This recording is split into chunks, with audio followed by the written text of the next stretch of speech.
This podcast is a proud member of the UUOP Network.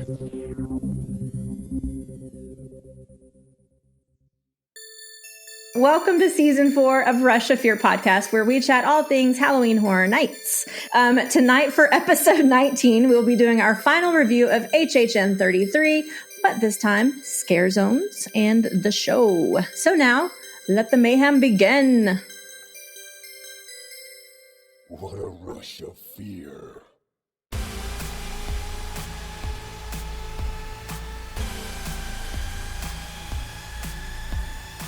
Hello, everybody. I am Michelle, your host for today. And with me, I've got both of my co-hosts, Maddy. Hi, good morning. And Kenneth. Hello, greetings. Good to be here. Yes. So nice. So how's everybody doing? Welcome back again. Shady's back. Shady's back. Tell a friend. Oh. Well, we here definitely we are. have a little more energy when we're recording in the mornings as opposed to at night when we're trying to stay awake. So yeah, that's true. That's very valid. But this is it. I mean, this is like our final wrap up of HHN 33. This is the send off into the off season. Yeah, it is. Yeah, it is. And this was a kind of a big year for me personally, which I might talk about at the end of the show because I don't know. It was a cathartic year for me. I'm just going to leave it at that for now. So let's, cliffhanger. So you guys have to listen to the whole thing before I tell you my secrets. All right, let's talk about scare zones. Yeah. Let's talk about scare zones, baby. Let's talk about you and me. Scare zones. So we'll do our typical, the same walk around the park that we did last time on our houses episode. We'll do the same walk and go through the scare zones.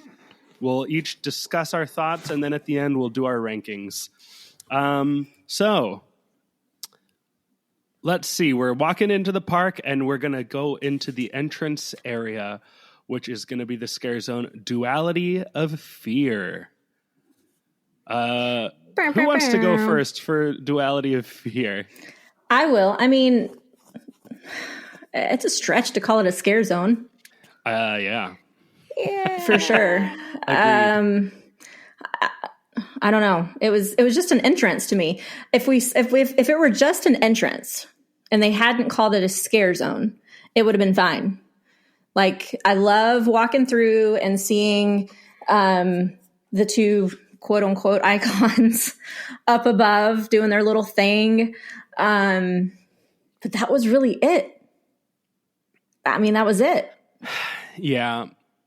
I think they need to figure out a better, another place they can put a scare zone, because this entrance area doesn't work for scare zones. Like, if there were 5 scare zones and then also this, I think that it would be fine. But, and you don't call this a scare zone. It's just the entrance of the park and there's characters there. But like, they need to figure out somewhere else that they can put a 5th scare zone, because really there were only 4 scare zones this year. Like, characters in the street does not equal scare zone. No. This was a roaming chainsaw horde for all intents and purposes. Like, it doesn't do it. It doesn't do it. No. Sadly. No, it was. And I mean, the idea too of the duality, right? Of being able to choose a path. Love it. But that did not happen. That did not happen whatsoever. There was no direction at all where you felt like you were choosing a path. If there were scare actors out there trying to sway me one way or another, they never tried to sway me. So I don't know. It wasn't a scare zone. And, we've had a scare zone before, speaking of like moving it to a different place and just having this be the entrance. What about where Killer Clowns was? Over by Mills. South Street. Oh yeah. That's fine. It's dead back there. There's nothing going on back there. Yeah, that 100%. I think the last couple of years they potentially could not have done that because they were doing construction on or at least last year they were doing construction on the lagoon, and there was like all of those construction walls up. But like now that all of that walls are still there. I mean, they're not blocking the whole street, but there are still like the sidewalk is still blocked off there. So like but there's still plenty of room. Yeah, and there's more room there than there is in Central Park. Yeah, they would have to move that food booth entrance to like the other side. But yeah, I think that they could definitely do one there. 100%. That or put a roaming horde. Like again, they don't need props or anything. They can just have chainsaws. But like back where they blocked everything off for DreamWorks Land, that whole space back there, that little courtyard where the Blumhouse sign was, they could put chainsaws back there too. Like 100%. So yeah, I am definitely, I'm sadly in agreement that this really wasn't a scare zone and it was more of just a, hey, welcome to HHN entrance area. But on the last night, they did bring scare actors into that section. And they were just like in all variety of costumes from like all the other scare zones and everything. But there were in fact scare actors on the very last night in that zone. So, well, there always were scare actors. They had all the chainsaws there. Like actual scare actors, but only on the last night. Yeah. Yeah. I don't know. It was weird. I mean, there were some scare actors in there sometimes, but it didn't scream scare zone to me. No. It was like you said, like it was a roaming horde. There was no sets, there was no theming, there was no story. No. It was just here's people with chainsaws. Yeah. And some people up above talking to us about something that we have no idea what you're talking about. I do like that they have been keeping that Neon Horror Nights sign as a part of the entrance. I think that's so fun. And that's all they need. Honestly, that's all they need. If they just put the sign, they put a couple of random chainsaws and costumes, done. That is the entrance area. And then they do scare zones in the rest of the park.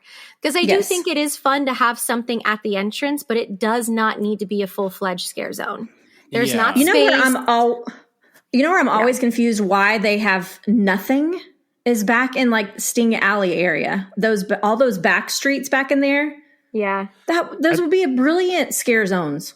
I've seen a scare zone in there and it was basically too tight. Nothing. Yeah, you can't really get very many people in there. So it doesn't, like it is something that you're like, I thought the same thing. I was like, wow, it would be so cool if they put scare actors in here. And then they did. And I walked through and I was like, actually, maybe it's better that they don't. To me, if they blocked that off and marketed it as like the scariest scare zone, because it is tight in there. So marketing it in such a way that it says they're going to get close to you. You will not be able to avoid. There's no sidewalks for you to avoid them through. Like if they marketed it as some type of a really scary scare zone for the bravest, I think that would be really freaking cool. But whatever. That's fair.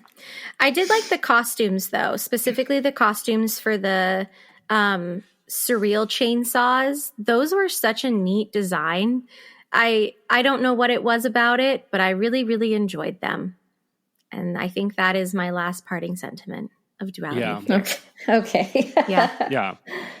Well, if we continue around the park, if we choose the path of Sinister and walk very, very far all the way back to New York, we will find ourselves in the Torture Fair. Hear ye. Have at it, Maddie, because I know you want to.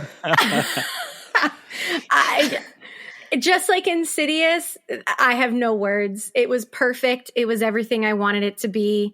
There could have even been more. They could have done the side streets all done up in Renaissance garb, and it was perfect. I loved it. Everything about it, the costumes, the props, even Sinister's like little moments that she had up on the stage, the tongue cutting ceremony. It was beautiful. Chef's kiss. I loved it. Yeah. Yeah. This was cool. I mean, Renaissance fairs are not my thing, you know, like I've only ever been to one. But it was just a fun idea, a fun setting. I like that it was modern day. It was cool. I liked the costumes. I liked that this time, like, the victims were also like the scares.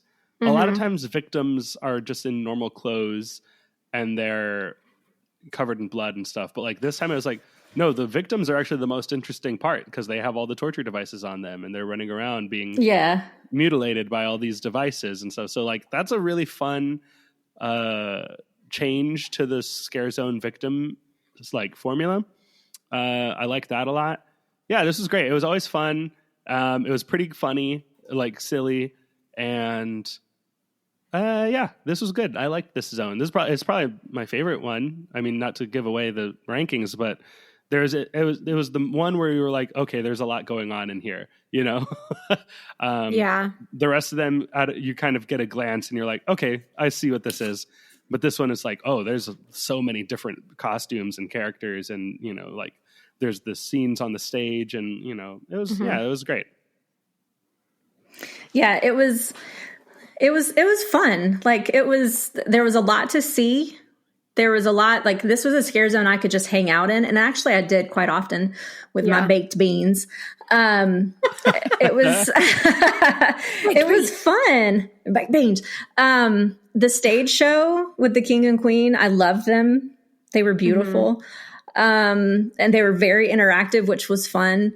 I actually got a lot of interaction with all of the different little stages. Like the scare actors that were in charge of each of those areas were very good about like drawing you over and making you feel like they were torturing this person just for you. The jesters were my favorite. They were hilarious. Yeah. The plague doctors were huge and cool. I don't know. It was just a fun time. I loved the lady that was walking around with the s'mores on the stick with a finger at the end. She was fun. That was so funny. Yeah, there were just like some funny little details. I'd have to say I did have a little bit of anxiety over the scare actor that had to walk around with his head and arms and that vice thing. I was like, dude, if you trip, tell you a secret? That is not going to be good. Okay. I mean, surely he could get out of it really quickly. So here's a secret. And I think we can reveal this now that the event is over. Those were not the character's real hands. Are you serious? Yeah. Those were fake hands. Because I had the exact same fear. And I was with Kenneth and we were talking about it. And then we found out the secret. Because I literally said the exact same thing, Michelle. I was like, what happens if he falls over? He's screwed. Like, how does what is going to happen? Yes, well done. Yeah, I was flabbergasted. We were informed that, yes, the real hands were hidden under the, like, cloak. Yeah. And then, like, if you knew that and you looked at especially like at the elbows on the fake arms, like you could very clearly see it. But if you didn't know, you would never notice. Yeah.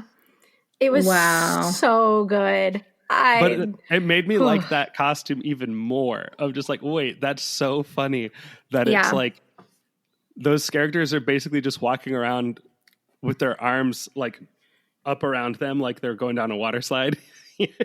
Yeah. Just walking around with their arms crossed under their shirt, just like screaming.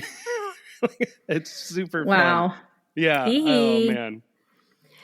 The magic behind the spooky. Yeah.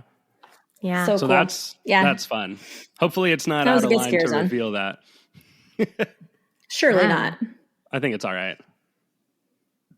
Yeah. So there you go. Yep. Torture fair. All Huzzah! Right. Well, as we continue around the park, we're going to get over to San Francisco, where we will enter the Blumhouse. This is a zone with some stages, with characters up on stages, and then in the street we also have some characters running around. What do we think? I liked it.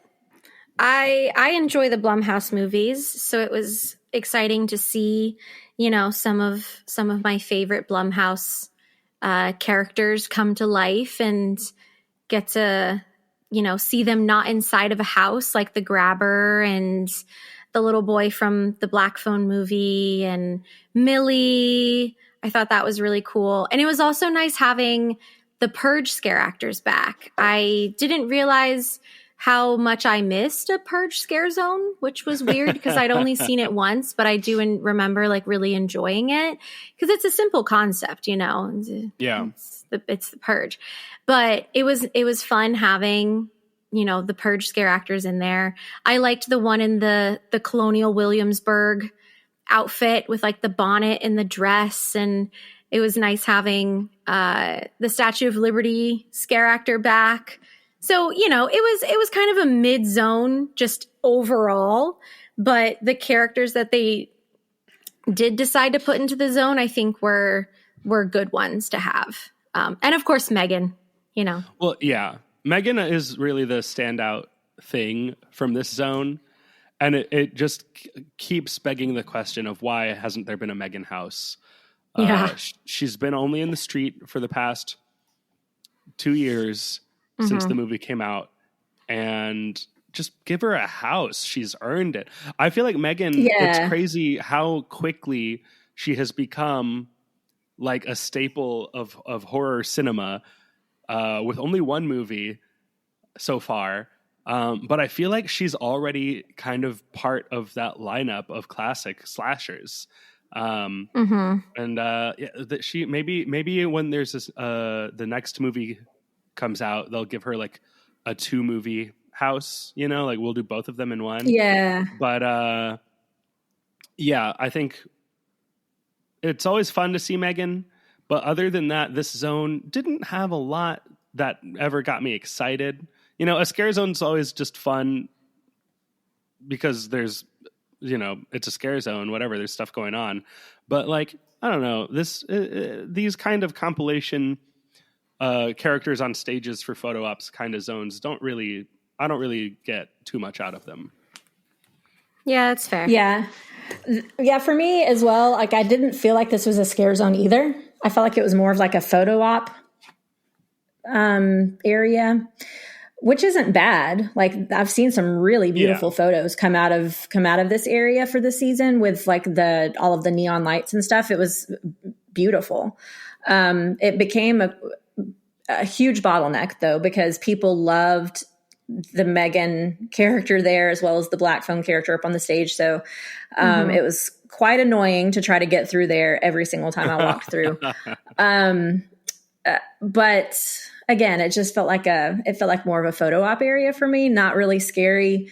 I'm just not liking that area as a scare zone, at least not with all of the other stuff they have going on right there as well. They've got they had Major Suites exiting right there this year. It's right next to Lombard's, which is a bar like break area for RIPs. They also had a food booth in there. It just felt like way too congested. So I think they need to tone it down somehow as far as crowd flow goes. However, I did enjoy the Purge characters walking around. I had a really good interaction with Uncle Sam during my premium Scream night, so that was cool. But I think that one just needs some more tweaking. I see them trying to do different things every year, trying to figure it out. But I think that so far my favorite iteration of that area was, oh my God, I just had a brain fart. Why can I not think of the name? Where they had the dancers way up high and the Rob Zombie. The Rob Zombie zone. Yes. Hellbilly Deluxe. Yeah. Yes, that was the best iteration as far as flow goes, because the stages, it was very big. So they built up as opposed to like sticking everything in, and it didn't feel so crowded. It made the space feel much bigger than it was. Yeah. So it was meh. It was just meh.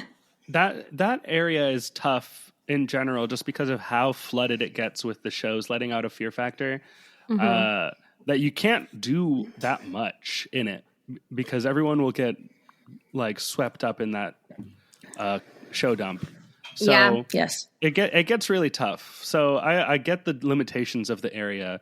I worked in that area, and it's difficult. So, you know, I don't know. It becomes tricky, and the as we we're talking about, the spaces to put other fully built up scare zones in the park are very limited. Seeing as they don't really do a fifth one anymore, so like it's just tough. It's just tough, and it almost feels like I don't know. They'll get it eventually. But as like, long as the shows there keep being so popular, like you can't really do anything that good. I just wish they would move it down, like flip flop, like move it down where Fear Factor stages, like that big open courtyard area, make that more of the scare zone. And yes, I know that you've got the entrance to that house. However, the line never backs up out into that area. So like you've got that big open area there for a scare zone, and then they can move, like I know they've got some food booths in that area. So move those over to that bottleneck area and make that kind of like a food zone. But I don't know. It was meh. What scare zone are we at, by the way? Okay. Well. Oh, we're at our last one. Yes. Oh gosh. No, we have two more. No, we don't. No, we don't. Central Park in Hollywood. Oh, Hollywood. You're right. What the heck? Hollywood. There's a good place to So we had 6 scare zones? No, there's only 5. We've only talked about 3.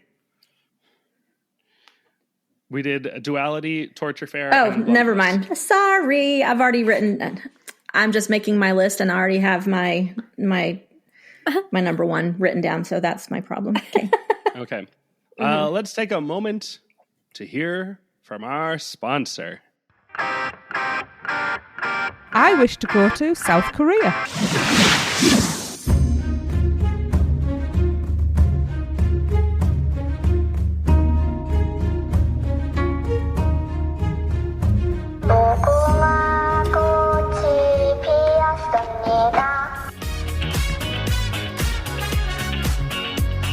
Where can our vacation wizards take you? Just tap the port key at portkeyvacations.com and let the magic begin.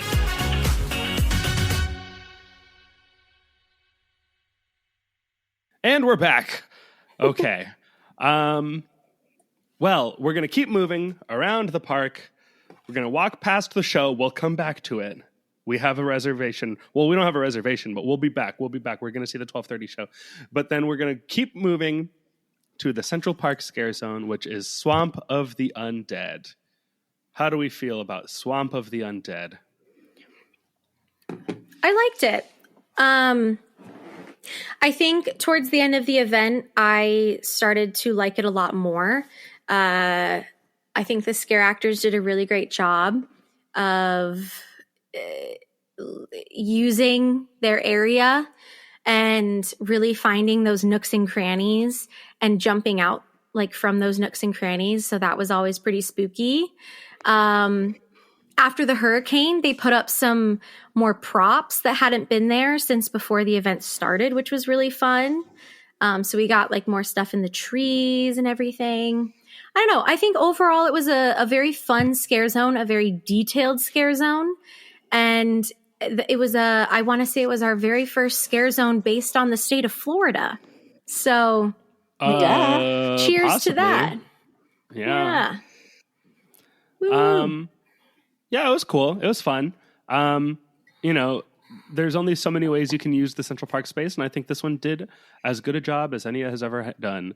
And I feel like it really did maybe a better job than most at like working with the like just natural setting of the Central Park scare zone, like using the trees, using the that canopy there to help enhance the scare zone setting and storyline. Yeah. Well, and like putting the fog, like moving the fog outwards as well. So I remember seeing a lot of fog over in the, what's the name of that area where they do the surveys? Oh, the NBC Media Center? Yeah. So like that all felt it felt more expansive. At least the times that I went through, it felt more expansive because the fog like went out into that area as well. Which made it feel like we were like it was a bigger swamp than it really was. Sure. Yeah, I thought it was cool. The costumes were pretty cool. It was a very wet zone. It was, there were some times where it could have been a little bit slippery. Even I heard from people. I didn't experience that, thank goodness, but I tend to walk slowly through the scare zones anyway, because I like to enjoy them. But the scare actors looked like they were having a good time, which is always fun. There were a couple of of pretty good scares as far as like you think that something is a static figure and then it's not. Yeah, it was fun. Yeah, there was definitely a scare. If you were walking like from Hollywood back towards Simpsons, there was a scare on like the back half of the zone on the right that consistently got me. And it was always such a small thing too. Like it was just this character kind of poking their head out, and like the sound effect wasn't even super scary, but it was just always unexpected that someone would be there to me somehow every single time I walked through the zone. So they really nailed that. Like it was good. It was good. The ambiance, the vibes, the costumes were pretty scary. Like, yeah, I think this is a good zone. It's just hard to be able to like sit and appreciate the Central Park zones always, just because of how there's not really like places to pull off on the side and just sit and watch. Yeah, that's fair. And we have to congratulate young ILO for this being his premiere at Halloween Horror Nights. You know, his father, Michael, has a huge deal to do with not just Halloween Horror Nights, but Universal as a whole. And young Mr. Caden has wanted to do this job like his entire life, and now he got to, and that this was his scare zone, and he was nailing it. So good job, Caden, and congrats on joining the HHN family. Yay! Yeah, definitely. All right. Yeah. Let's continue then out of the swamp and into the domain of the Demon Queens on Hollywood Boulevard. Who wants to go? I'll go. Michelle goes. Yeah. Okay. Yeah, I'll go. I had a really good time in the scare zone every time I went through it. This was one of my favorite Hollywood scare zones ever. It was fun. I think the scare actors in particular, I don't know if they were just a really good crew. But every time I went through, they were full out and having fun and like somehow constantly orchestrating scaring together as a team. I don't know. It was a lot of fun. I liked this one. I think the costumes were beautiful. I think the huge set piece or set pieces, but the main one, so cool. I enjoyed this one. Yeah. Yeah.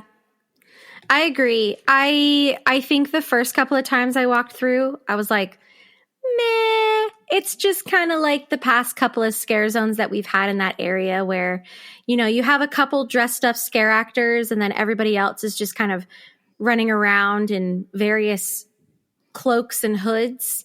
But once I actually hung out in the scare zone for a while and saw the kind of like stage moment with surreal and without surreal, with like the queens up there on that big set piece, like I really started to understand, you know, what it was going for and like actually how cool it was. And I also really enjoyed, I think both Sinister and Surreal did it, but I saw a bit more of it happening in the Surreal Scare Zone, where she would just stand there on the platform with like her queens with her and bring people up to the stage and like ask them what their biggest fear was. And then they had like a whole dialogue about, you know, that fear that person stated. And I don't know, it was really neat. It felt very personal. And I think a lot of people really enjoyed it for that reason. And also the costume design was so freaking cool. To have each one of those queens and their costume design represent a different fear. Yes. It was so like strange and kooky, but once you really looked at the costume, it made so much sense. It felt like the end of the Poltergeist house, where they really took that artistic spin on like what was supposed to be going on. This was a very artistic, out of left field spin on each individual fear. And I think that's really cool. And I want to see more. This is one. Yeah, that was a very subtle thing, honestly, like the different fears and the costumes. And I wish that I had known that little tidbit earlier, because I would have hung out there even more and paid attention. But like little subtle things like that they don't have to do creatively, and then they do it, it's just what sets this event apart from other Halloween events for me, at least. Yeah. Yeah. The costumes in this were so great. This is a zone that really grew on me. The first time I went through, I was kind of like, this is kind of nothing. But then the more I walked through it and the more time I spent there, the more I was like, they're really doing a good job in here. And the costumes are so cool. And like, I don't know, the Sinister and Surreal in both zones never really mattered to me. Like, they could have just not been there, and I think it would have been just as good.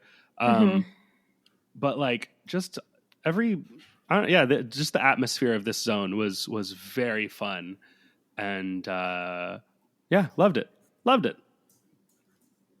Yay! Yeah. Yay! Awesome.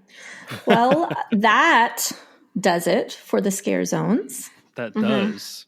It does. You want to take a quick break and Kenneth tell us about our fabulous society? Well, do we want to do our house ranking or scare zone rankings first? Yeah. Sorry. Yeah. So that's okay. Rewind. Well, that's going to do it for our walk around the park. Before we head back to the show, let's go through our rankings of the scare zones. Did you get through these on UUOP, Michelle? I don't think we did. So you guys can go first on this one. Houses. Okay. All right, Maddie, you go. Okay. My number 5 was Duality of Fear. My number 4 was Swamp of the Undead. My number 3 was Blumhouse. My number 2 was Demon Queens. And my number 1, of course, was Torture Fair. Huzzah! Huzzah! Huzzah! Kenneth, what's yours? Almost identical. We've got number 5, Duality of Fear. Number 4, I have Enter the Blumhouse. Number 3, Swamp of the Undead. 2 is Demon Queens. And 1 is Torture Fair. Huzzah! Huzzah! Torture Fair. Huzzah! Oh, that's funny. All right. My list is number 5, Duality of Fear. Number 4, Enter the Blumhouse. Number 3, Swamp of the Undead. Number 2, Torture Fair. And number 1, Demon Queens. Wow. I just had a lot of fun in Demon Queens. Like, I really did. Every single time I went through, they like teamed up on us. And it was just so fun. I love it. So yeah, that'll go a long way. All right, now. Yes. Now, if you are listening to this on the regular feed, we want to let you know about a special fun thing. You can join our Rush of Fear Society. you can follow the link in the bio of this episode or on our social media accounts and head over to our Supercast page to sign up. Membership is just $5 a month, or you can do $50 for the entire year, which equals out to 2 months free if you think about it. So that'll give you access to our bonus episodes, bonus content feed, which includes movie watch-alongs, unedited episodes, which our society members on this episode got a lot of extra stuff that they got to hear about. Whether they want to hear about it or not, they got it. Just saying. This episode especially in particular had a lot of extra stuff packed into it on the society feed. But it'll also give you access to our movie watch-along episodes, exclusive merch giveaways, access to our society Discord. So yeah, there's a nice, strong little group out there already listening. So if you would like to join, just head over to our links in the show bio, and we'll get you over there. Yeah, go ahead and join the fun. And we are here to tell you all things. I can't think of the name of the damn show. Nightmare Fuel, Nocturnal Circus. Nocturnal Circus is all I could come up with. Nightmare Fuel, Nocturnal Circus. Apparently, I don't know much about it. Not even the name. But I saw it only once. How about you guys? I saw it 5 times. Holy moly. Holy moly. I think I saw it twice. Okay. Hold on. I'm looking at my thing. Yeah, I saw it twice. Wow. So, Kenneth, why 5 times? Because I went with people who had not seen it and wanted to see it. Okay. Yeah. So not necessarily because you loved it? No. Okay. I thought it was okay. I thought it was, this kind of show will never really, I think, be my favorite thing. That's fair. Yeah. It's no fault of the show. I think there was a little too much going on. I think that if they wanted the magic to be the focus, they shouldn't have hidden it behind fire and dancing. Yes. But I don't know. It was okay. It was fine. I don't know. It was fine. Yeah. So just so everybody knows, in case you guys didn't actually get to go to Halloween Horror Nights, this show was kind of, I don't want to say it was a continuation necessarily, because it was still Nightmare Fuel. So there was still a lot of similar elements, obviously, and even some of the same actors and dancers, what have you. Obviously, still the Fuel Girls were there. But this was a different nightmare storyline. To me, when I heard Nocturnal Circus, I really thought they would full-fledged out the whole circus environment. I felt like I was going to have people swinging over my head. And I don't know. I felt like it could have been more circusy. Yeah. That did not translate for me. And then, I always enjoy the Fuel Girls. They're always amazing. Mm-hmm. But with circus, I think more death-defying things and more less story, but more just moments that have you going, taking your breath away. And there was one of those for sure. The girl that was hanging by her hair. Oh, had me riveted. Cool. It was to this moment gives me the heebie-jeebies. So that was cool. But I just wish there had been more of that and less story. I'm kind of tired of the nightmare storyline. Although this one was different. Yeah. I'm tired of it. Yeah. That's I'm kind fair. of with you. Yeah. I think I'm with both of you as well. I do think that out of all of the iterations of the Nightmare Fuel series, this one has been my favorite. I think circuses, and I've said it on the other episodes that we've talked about the show, but circuses are inherently creepy, whether it's a normal family-friendly circus or maybe not a family-friendly circus. Circuses are just scary. Clowns are scary. Mm-hmm. All of that. Circuses are scary. And I think that they went in the right direction of changing it this year and not just doing that same, oh, there's a main character, he's sleeping, oh no, the nightmare thing is like following him, blah, blah, blah. Like I appreciate that they did change this one. And I think this one, looking at the crowd, was by far the most popular iteration of all of the Nightmare Fuels. So people did definitely like it. But, you know, I'm ready for a second show. I'm ready for something totally different. Like, yeah, you know, well, they can keep, if this is what's going to draw crowd, they can keep this going. They can keep doing different themed versions of the Nightmare Fuel show. You know, next year, have it be something completely different. Don't do a circus. Like, don't bring back the circus, but do something else, you know, do like a Gothic manor or whatever it might be. But I do genuinely think we need a second show, because looking at how much they had to change that back area because of how many people wanted to go see the show and how many seats they actually have inside the theater, they have to bring something else, whether it's a lagoon show, whether it is a small something inside of the animal actor stage. They have to bring something else, because this year we lost attractions to go on and we still don't have a second show, and we had 2 scare zones that pulled a crowd, but not really enough. There's too many people. We have to put them somewhere. Yes. So I do really think we're getting to the point where they either need to add back in things to go see and do at Halloween Horror Nights, or they have to actually start capping tickets. Because I think it's getting to a point where it's getting hard to do a lot and move around the park. And you can see that in the things that they're taking away from the scare zones. This year, we only had one area with chainsaws. If you notice, there wasn't a single stilt walker in the park this year. Like, not in the zones. Not in the zones, but like in the houses, yeah. But like not in the zones. This is, I think, the first year since I've been going that they haven't had a stilt walker.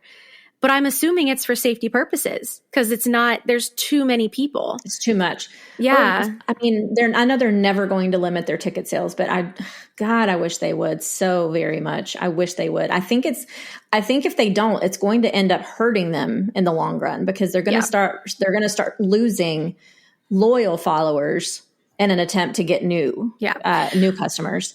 And that was the main reason why we only went to go see the show 2 times. Because I'm sorry, even if I am an annual, I'm a frequent fear person and I can, you know, waste time and go stand in the line for the show instead of going through houses.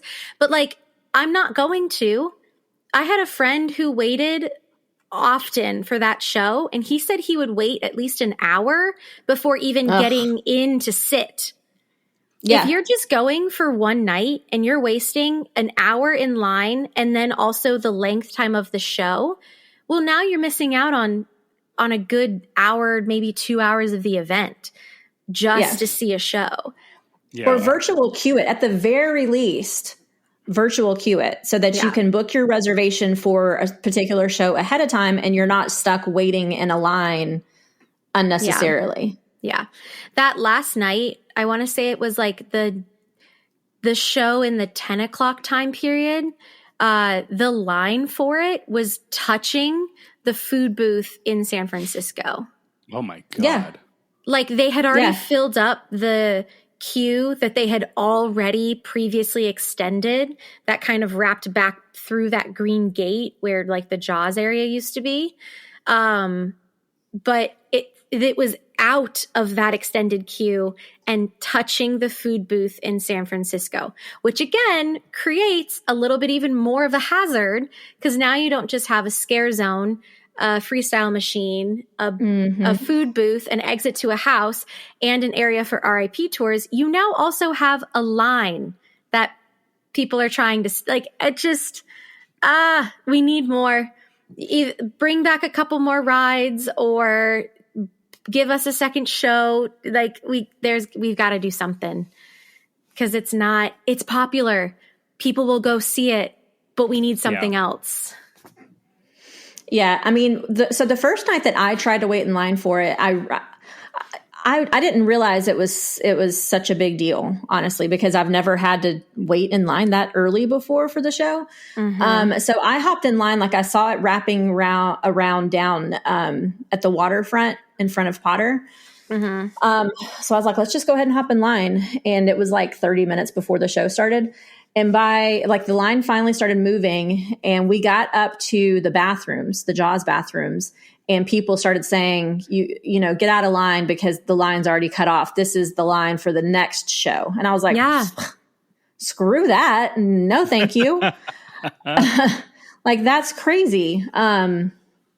So yeah, something needs to change. I agree. I've agreed for a long time. We need more than one show. And if we go back to some of our history episodes, HHN was very show heavy in the early days. Yeah. They had like some musical stuff going on here. They had a game show going on there. They had, some other like smaller stage shows throughout the park instead of like necessarily just scare zones. They had things that drew smaller crowds in as well as large crowds. And I know that we say that there's not a whole lot of space, but I think creatively there is. I think there is. You know, there's the stage at Mel's that they can use for something. They've created a big giant stage in front of Central Park before.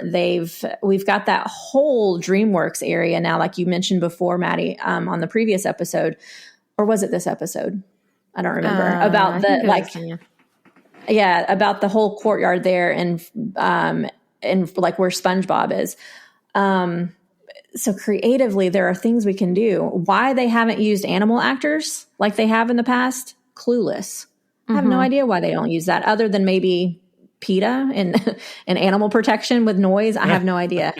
Possibly, that would be my only thought as to why they don't use that huge theater. But I just think that they're missing a big mark with shows for sure. Yeah. So this show for me, it just didn't hit. Like it was okay. Yeah. So, and I even had like the prime seats because I waited until my RIP tour to do this so that I wouldn't have to wait in that line. And so we were literally like 2 rows back, right in the dead middle. And it was okay. Uh-oh, I just dropped an earbud. Oh no. Yeah. I don't know. I liked it. It was a good show. And I wasn't there on the last night. I didn't get to see the last show. I don't think I even really would have tried to see the last show, even if I was there. But I was curious after seeing the show for the first time, like, will this have a different ending on the final show where he breaks the loop and he saves the lady? Did he? No. Oh. Nope. Same ending. So not even on the last show? Bummer. Nope. Yeah. Yeah. I was like, that's so cool. And if they do that, that would be the best. And they didn't do that. So, well, you know what that tells me is that it's going to be the same show next year. Something like him re-entering another similar thing. Why does that say that? I think leaving it open-ended. I hope not. Yeah, no, they need to switch it up. No. If they can make 10 all new houses every year, they can do 1 new show every year, you know? Yes. For me, the biggest thing for me is get rid of the person sleeping. I know I understand nightmare, but can we just have the nightmare? I don't need the story of the person this sleeping. One doesn't have a person sleeping. It did. The main guy, he's the one that's reliving the nightmare with the girl. Well, I mean, he's not sleeping, but there is a person that is living the nightmare. Yeah. I don't want that person. Oh. I would have rather have the main person be the ringleader for the nocturnal circus and like telling us like all of the crazy shows that are coming up and watch this and watch that. I do kind of wish it was more of just a regular circus and there wasn't as much of a story. Yes. Because I think the story kind of bogs the whole thing down a little bit of just let us watch people do amazing stuff. Like that's all I care about. Yes. And like have us, instead of the pre-show, although the little dance party is always fun, but like with the nocturnal circus thing, as we're entering the stadium, have the ringleader on the stage, like welcoming us in, and maybe pretend to bring one of the people up on stage to do some kind of pre-show. I mean, it could have been so freaking cool, but they did the whole like nightmare idea again with the person. I don't know. It disappointed me. Yeah. I mean, I go into these knowing just like this, I'm not the audience for this kind of show. So yeah, it's, to me, it's more about like, what are the song choices? And like my enjoyment of the show is more based on that. And I guess on like the circus act or the specialty stuff, like how cool was it? And like, this one was,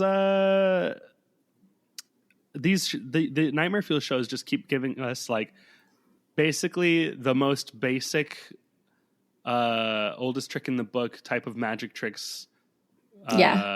Which like this year they didn't do the bed, but they did do a quick like swap of like, oh, that was somebody and now it's a different person. So basically the same magic trick, just in a different format for the opening and the closing. As it has always been. And then during the show, they like cut a lady in half. Like, okay, cool. That's like the most, cliched like illusion in the history of magic.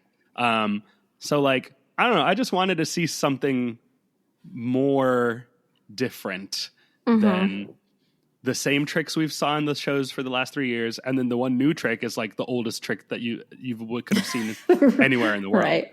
So like, I just want to see something new. Yep. Dancing isn't my thing. So like the dancers were all doing great work, but like, I'm not, you know what? I went to there's a local show in Orlando, not at any of the theme parks, at the Renaissance Theater Company in downtown Orlando. They do a show called Nosferatu, and the whole thing is like a whole dance show. And I went to see it, and I turned to my friend and I said, I'm going to say something very brave right now. I don't think I understand dance like at all. If there's a story being told through dance, I won't get it. And if I do translate for you, no, I just cannot pick up on it. And like, if I do pick up on any story, I think it's more from the music than the dance, like itself. So like this kind of show, it's razzle dazzle, but like, I'm never going to really be blown away by it. I don't know enough about dance to be impressed by it. Gotcha. That's fair. Yeah. That's fair. That is fair. Well, let's hope and pray that next year's different.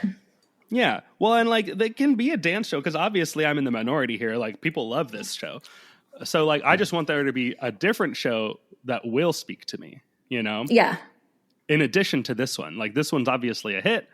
They found something that works. They're going to keep tweaking it. I would like for them to tweak it further than what they did with this one, but like, give us something else too. Yep. Please give us back the Lagoon show.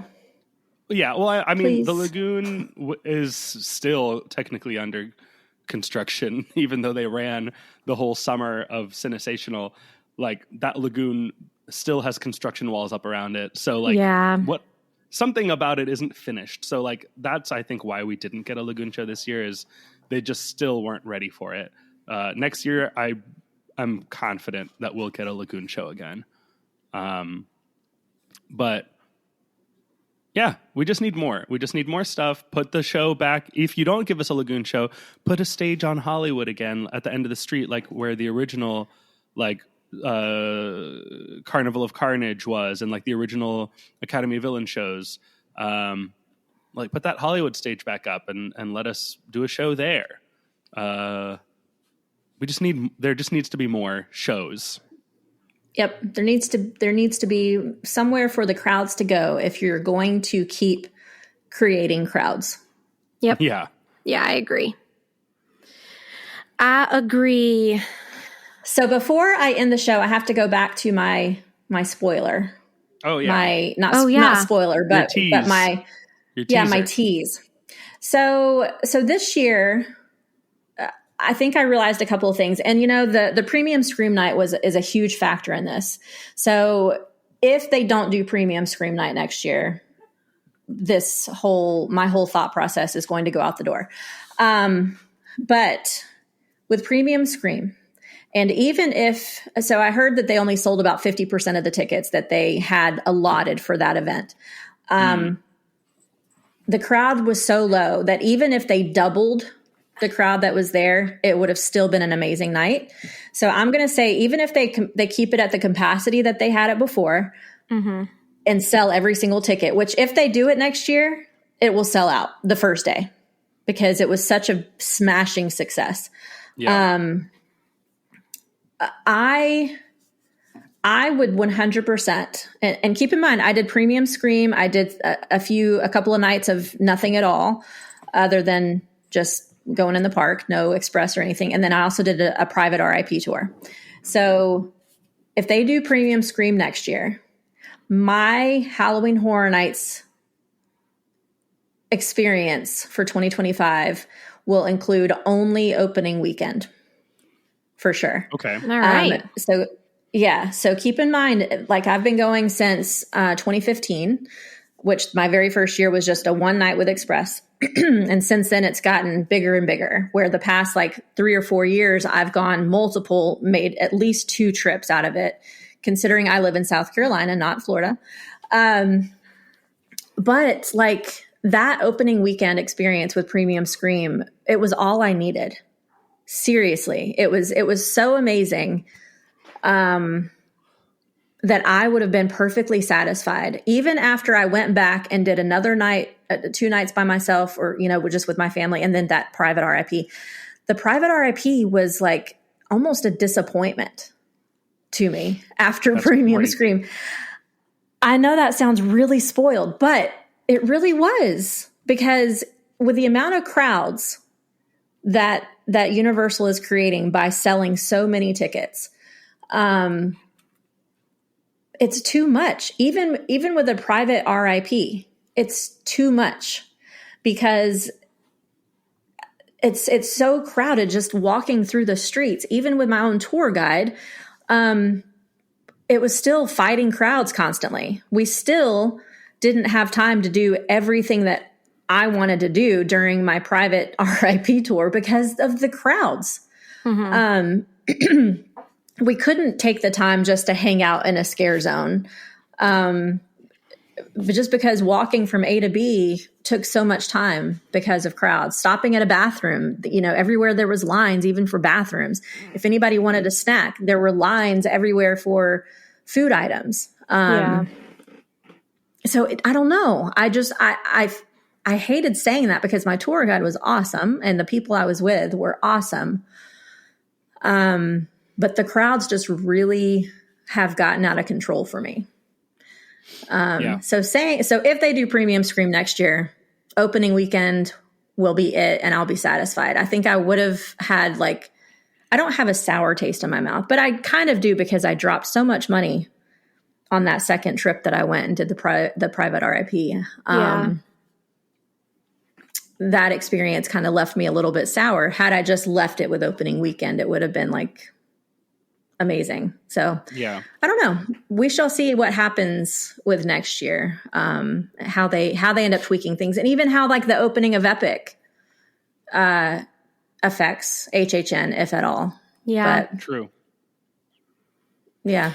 So I know that's not a realization that's going to affect everybody else necessarily, but that was I don't know. HHN just felt a little different for me this year. Yeah. That's fair. And I mean, overall, 100%, I think it did for a lot of people. But it is good that they tested something and it worked. It is, I think it did exactly what they wanted it to do. It was a premium night for you. You felt like you got everything out of it that you wanted and that you paid for, which is good. Like marketing wise, that's good. That's what should have happened. So I'm really happy that it did and that it ended up being like such a good night. Yeah. And like do more of those. Do 2 or 3 of those throughout the season. If it's profitable enough for you to do that. If you sell out the first night, I don't know. It was so good. But what was so good about it is the limited crowds. And I just, even 4 years ago, the crowds weren't as bad as they are now. Yeah. I mean, did the crowds affect you guys at all as locals? Yes. Not really. Oh. I don't know. It's getting less and less fun to like go to the event and just get jostled around by people as I'm simply trying to like stand there and watch a stage moment happen. Like, I don't know. I'm going to go no matter what. It's my happy place. Like I will continue to go. Right. No matter what. But I have definitely seen an uptick in crowds and a drastic shift in how people act at the event, which is unfortunate. Society is taking a very different turn, but like it feels different. The event feels different to me than it did, last year, the year before. And I don't know what it is. It could be a number of different things that Universal can control or they cannot control, whether it's human nature or the event itself. I have no idea. Right. It felt different. I'm still going to go. I still love the event.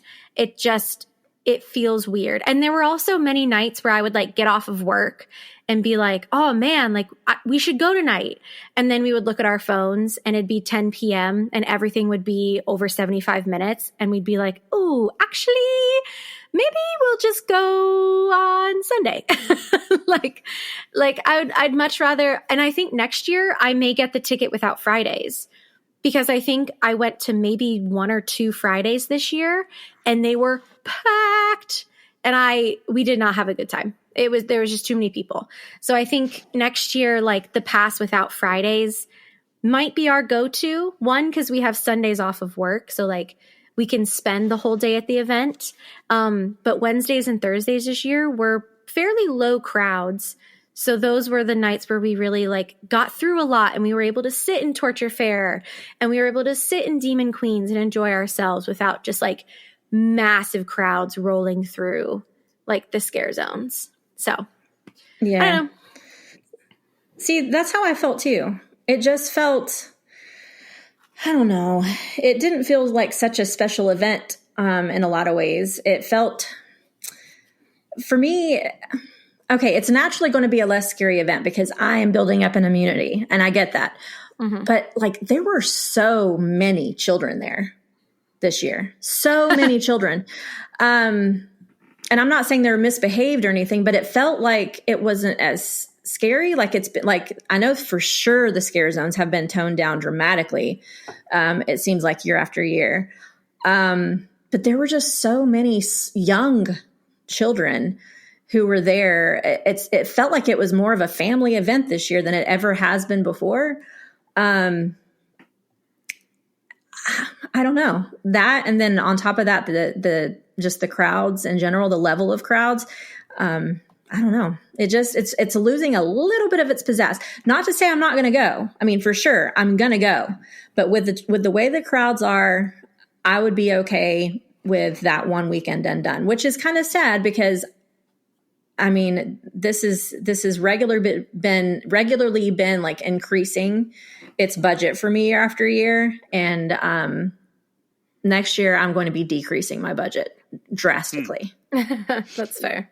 Yeah.